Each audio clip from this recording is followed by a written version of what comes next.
പരിശുദ്ധ പരമ ദിവ്യകാരുണ്യത്തിന് എന്നേരവും ആരാധനയും സ്തുതിയും പുകഴ്ചയും ഉണ്ടായിരിക്കട്ടെ.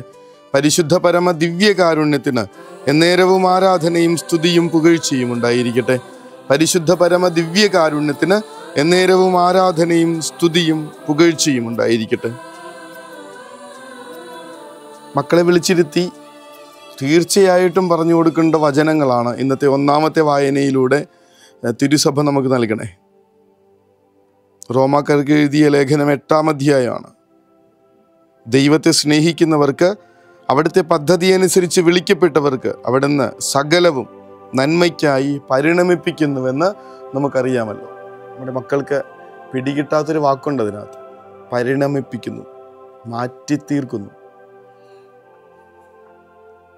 ദൈവത്തെ സ്നേഹിക്കുന്നവർക്ക്, തൻ്റെ പദ്ധതി അനുസരിച്ച് വിളിക്കപ്പെട്ടിരിക്കുന്നവർക്ക് അവിടുന്ന് എല്ലാം എല്ലാം എല്ലാം എല്ലാം, ഒരു കാര്യമല്ല, നിങ്ങളുടെ കുഞ്ഞു കാലത്ത് തുടങ്ങി നിങ്ങൾ വാർദ്ധക്യത്തിലെത്തി മരിക്കുന്നത് വരെ എല്ലാ കാര്യങ്ങളും അവിടുന്ന് നന്മയ്ക്കായി പരിണമിപ്പിക്കുന്നുവെന്ന് നമുക്കറിയാമല്ലോ.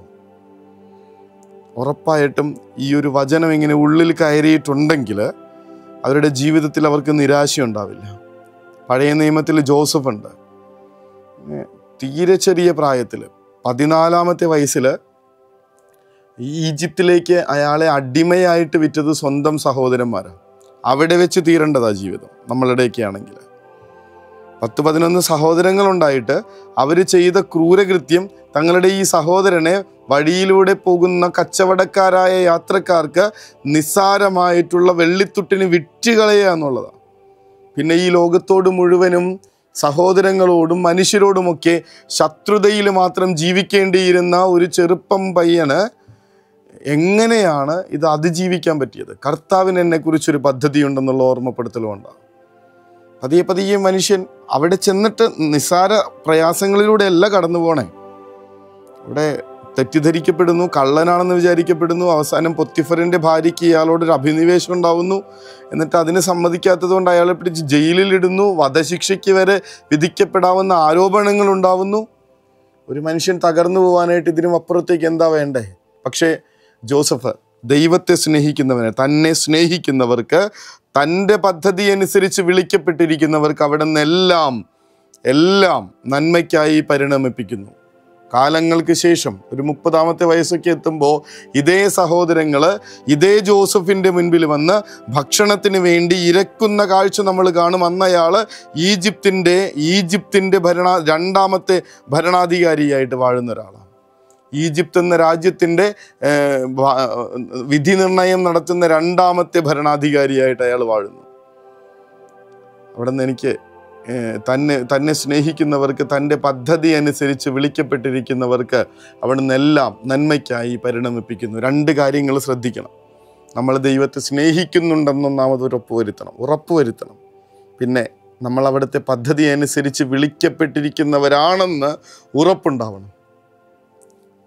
നമ്മുടെ ജീവിതം ഇങ്ങനെ പോകുന്നത് തകർന്നു പോകാൻ വേണ്ടിയിട്ടല്ലെന്നേ കർത്താവ് നമ്മളെ സൃഷ്ടിച്ചിരിക്കുന്നത്. തകർന്നു പോകാൻ വേണ്ടിയിട്ടല്ല.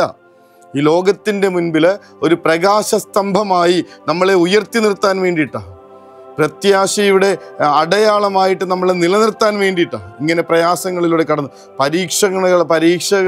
പരീക്ഷണങ്ങൾ ജീവിതത്തിൽ ഉണ്ടാവുമ്പോൾ അതൊരിക്കലും ഇങ്ങനെ നമ്മളെ തളർത്തിക്കളയാൻ വേണ്ടിയിട്ടാവരുതെന്ന് വചനം നമ്മളെ ഓർമ്മപ്പെടുത്തും. കർത്താവ് നമ്മളെ ഉരുക്കി വാർത്തുകൊണ്ടിരിക്കുമ്പോൾ, കർത്താവിനിങ്ങനെ വിട്ടുകളയാത്ത മനുഷ്യർ അവൻ്റെ വലിയ സാക്ഷികളാണ് ഈ ലോകത്തിൻ്റെ മുൻപിൽ.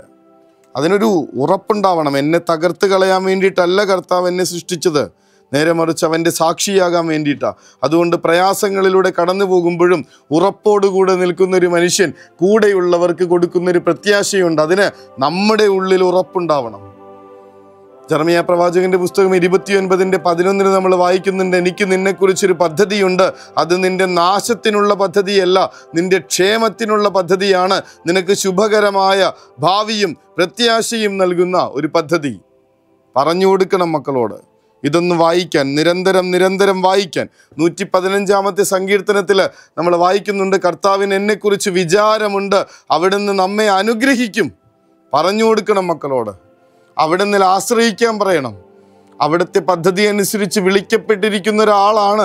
യു ആർ സ്പെഷ്യലി കോൾഡ് പറയണം. ജോലിയില്ലാതെ നടക്കാണോ? രോഗങ്ങളിലൂടെ കടന്നു പോവാണോ? കടബാധ്യതകൾ നമ്മളെ ഞെരുക്കാണോ? ആ സമയത്തൊക്കെ വചനം നമ്മളോട് പറയും, യു ആർ സ്പെഷ്യലി കോൾഡ്. കഴിഞ്ഞ ദിവസം ജിൻസനച്ചൻ്റെ ഒരു ടോക്ക് കേൾക്കുമ്പോൾ അച്ഛൻ പറയായിരുന്നു, നിങ്ങൾ പ്രാർത്ഥിച്ചിട്ട് ഒരു കാര്യം പെട്ടെന്ന് നടന്നു കിട്ടുകയാണെങ്കിൽ ഓർത്തേക്കണം, അത് നിങ്ങളുടെ പദ്ധതി അനുസരിച്ച് കിട്ടിയിരിക്കുന്നൊരു കാര്യമാണ്, നടക്കുന്നൊരു കാര്യമാണ്. എന്നാൽ നിങ്ങൾ പ്രാർത്ഥിച്ചിട്ടൊരു കാര്യം നടക്കുന്നില്ലെങ്കിൽ സെലിബ്രേറ്റ്, നിങ്ങൾ ആഘോഷിക്കുക. കാരണം ഇനി നടക്കാൻ പോകുന്നത് കർത്താവിൻ്റെ പദ്ധതിക്കനുസരിച്ചുള്ള കാര്യങ്ങളാണ് നിങ്ങളുടെ ജീവിതത്തിൽ. അതല്ലേ നല്ലത്. നമ്മുടെ തന്നെ സ്നേഹിക്കുന്നവർക്ക്, തൻ്റെ പദ്ധതി അനുസരിച്ച് വിളിക്കപ്പെട്ടിരിക്കുന്നവർക്ക് അവിടെ നിന്ന് എല്ലാം നന്മയ്ക്കായി പരിണമിപ്പിക്കുന്നു. ഇങ്ങനെ നിരാശരാവാതെ, തലകുനിച്ച് നടക്കാതെ, പേടിച്ചിരിക്കാതെ, ഭയപ്പാടില്ലാതെ, പ്രത്യാശയും സന്തോഷവും സ്നേഹവുമായി ജീവിക്കാനായിട്ട് നമ്മുടെ മക്കളെ സഹായിക്കുന്ന വചനഭാഗങ്ങളാണ്. പറഞ്ഞു കൊടുക്കണം. അവരിപ്പോൾ ഈ സമയത്തില്ലെങ്കിൽ കൂടെയും ഇതൊക്കെ ഒന്ന് വായിക്കാൻ പറയണം, നിരന്തരം ധ്യാനിക്കാൻ പറയണം. കർത്താവിന് നമ്മളെക്കുറിച്ച് വിചാരമുണ്ട്, അവിടുന്ന് നമ്മളെ അനുഗ്രഹിക്കുമെന്നുള്ളത്. അവിടത്തേക്ക് നമ്മളെക്കുറിച്ചൊരു പദ്ധതിയുണ്ട്. അത് നിൻ്റെ നാശത്തിനുള്ള പദ്ധതിയല്ല, നിൻ്റെ ക്ഷേമത്തിനുള്ള പദ്ധതിയാണ്. നിനക്ക് ശുഭകരമായ ഭാവിയും പ്രത്യാശയും നൽകുന്ന പദ്ധതിയാണെന്ന് പരസ്പരം പറഞ്ഞു തുടങ്ങണം. നമുക്ക് തന്നെ സ്നേഹിക്കുന്നവർക്ക്, തൻ്റെ പദ്ധതി അനുസരിച്ച് വിളിക്കപ്പെട്ടിരിക്കുന്നവർക്ക് അവിടുന്ന് എല്ലാം നന്മയ്ക്കായി പരിണമിപ്പിക്കുമെന്നുള്ള ബോധ്യത്തിലേക്ക് ഉണരാൻ പറയും. തമ്പുരാനെ, ഈ ഒരു ബോധ്യത്തിൽ ജീവിക്കാൻ ഞങ്ങൾക്ക് കൃപ തരണമേ എന്ന പ്രാർത്ഥനയോടുകൂടെ തളർന്നു പോവാതിരിക്കാൻ, നിരാശപ്പെടാതിരിക്കാൻ, നിന്റെ പദ്ധതി എന്നിൽ നിറവേറട്ടെ എന്ന വലിയ ഒരു ആശ്രയത്വവും സമർപ്പണവും നടത്തിക്കൊണ്ട് ഞങ്ങളിതാ അവിടുത്തെ അനുഗ്രഹത്തിനും ആശീർവാദത്തിനുമായി അവിടുത്തെ തിരുമുൻപിൽ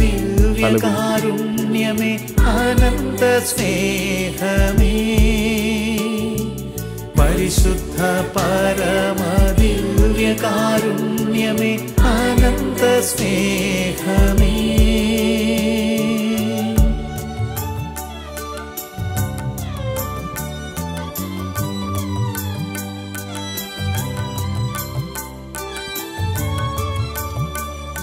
പരിശുദ്ധ പരമ ദിവ്യകാരുണ്യത്തിന് എന്നേരവും ആരാധനയും സ്തുതിയും പുകഴ്ചയും ഉണ്ടായിരിക്കട്ടെ. പരിശുദ്ധ പരമ ദിവ്യകാരുണ്യത്തിന് എന്നേരവും ആരാധനയും സ്തുതിയും പുകഴ്ചയും ഉണ്ടായിരിക്കട്ടെ. പരിശുദ്ധ പരമ ദിവ്യകാരുണ്യത്തിന് എന്നേരവും ആരാധനയും സ്തുതിയും പുകഴ്ചയും ഉണ്ടായിരിക്കട്ടെ. ഈ രാത്രി നമ്മളെ അസ്വസ്ഥപ്പെടുത്തുന്ന, നമ്മുടെ മനസ്സ് ഭാരപ്പെടുത്തുന്ന, ജീവിതത്തെ ഇങ്ങനെ വല്ലാതെ ഉത്കണ്ഠയിലാഴ്ത്തിയിരിക്കുന്ന പ്രശ്നങ്ങളെല്ലാം എടുത്ത് കർത്താവിൻ്റെ പാദത്തിങ്കൽ വയ്ക്ക്. എന്നിട്ട് സ്വയം പറയ്, അവിടത്തേക്ക് എന്നെക്കുറിച്ച് വിചാരമുണ്ട്. പത്രോസ്ലീഹ പറയുന്നുണ്ട്, നിങ്ങളുടെ ഉത്കണ്ഠകളെല്ലാം കർത്താവിനെ ഏൽപ്പിക്കുവിൻ, അവിടുന്ന് തക്ക സമയത്ത് നിങ്ങളെ ഉയർത്തിക്കൊള്ളും. തക്ക സമയത്ത് നമ്മളെ ഉയർത്തിക്കൊള്ളും. ഉറപ്പോടുകൂടെ ശാന്തമായി നമുക്ക് ഉറങ്ങാൻ പോകാം. കർത്താവ് പ്രവർത്തിച്ചിരിക്കും.